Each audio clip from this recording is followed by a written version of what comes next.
Body പെട്ടെന്ന് എടുത്തോണ്ട് പോകാൻ നോക്ക്. പിന്നെ പോസ്റ്റ്മോർട്ടം പോലീസ് എന്നൊക്കെ പറഞ്ഞോണ്ട് വന്നാ ബായി ചിലപ്പോ നിന്നെയും തട്ടി, ചിലപ്പോ നിന്റെ ചേച്ചിയും തട്ടി. അവർക്ക് പിള്ളേരുണ്ടെങ്കിൽ അവരുടെ കാര്യവും പോക്കാം.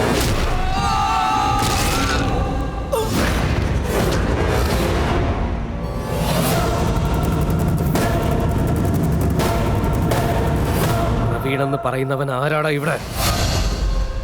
പ്രവീണെന്ന് പറയുന്നവൻ ആരാന്ന് പറയടാ.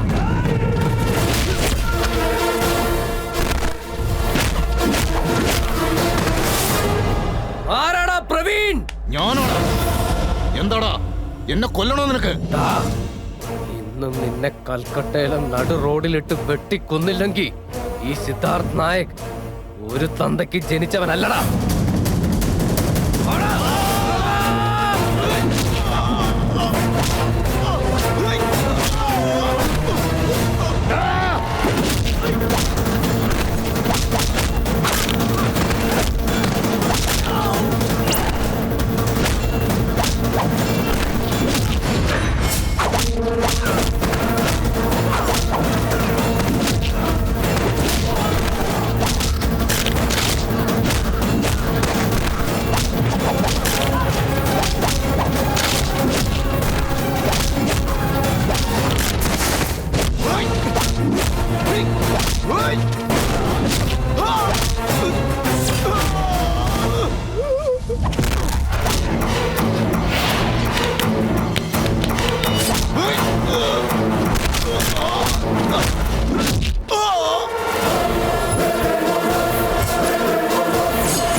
എന്നെ കൊല്ലരുത് പ്ലീസ്. എത്രയോ പേര് ഇതുപോലെ നിന്റെ കാല് പിടിച്ച് കരഞ്ഞിട്ടുണ്ട്. എന്നിട്ട് നീ കേട്ടോടാ.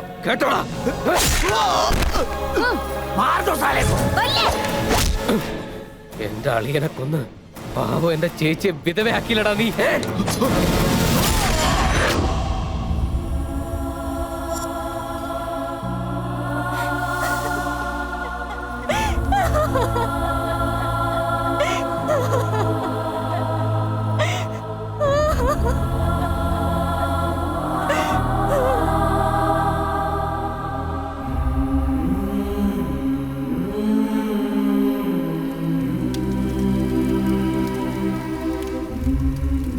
നീ നോക്കിക്കോ, ആരെങ്കിലും ഒരാൾ എന്നെങ്കിലും ഓമാർക്കെതിരെ തിരിയും. പ്രവീണിനെ കൊന്നവനെ വെറുതെ വിടാൻ പാടില്ല. എന്റെ കൈകൊട്ടു തന്നെ എനിക്ക് അവനെ കൊല്ലണം. എവിടെ ഉണ്ടാവും അവൻ? ഞാൻ ഇവിടെ തന്നെ ഉണ്ടാവും. അന്ന് അളിയൻ പറഞ്ഞ പോലെ അവനെ എതിർക്കാൻ ഇവിടെ ആരുമില്ല. ഇന്ന് അളിയനില്ല. ഇനി ആ റാവത്തും അവന്റെ ആൾക്കാരും കൽക്കട്ടയിൽ ഉണ്ടാവരുത്. നീ എന്തൊക്കെയാ പറയുന്നേ? ഞങ്ങൾക്ക് ഇനി ആരാ ഉള്ളത്? നമുക്ക് എവിടേക്കായാലും പോവാം മോനെ. പേടിച്ച് നമ്മൾ ഇവിടുന്ന് പോകരുത്. പേടിച്ച് ഇവിടുന്ന് പോകേണ്ടത് അവന്മാരാ. പറഞ്ഞയക്കും ഞാൻ അവന്മാരെ. നീ എന്റെ കൂടെ വരണം. സത്യം ചെയ്തതാ. ചേച്ചി ഞാൻ പറയുന്ന കേക്ക്. എടാ, ഈ പളിയനെ ഇല്ലാതുള്ളൂ. എന്റെ ഒപ്പം വന്നില്ലെങ്കിൽ ഞാനും ഉണ്ടാവില്ല. ചേച്ചി പോകാം സിദ്ധു. സഹിക്കുന്നതിന്റെ മാക്സിമം. പെണ്ണിന് ഇത്ര അഹങ്കാരം പാടില്ല.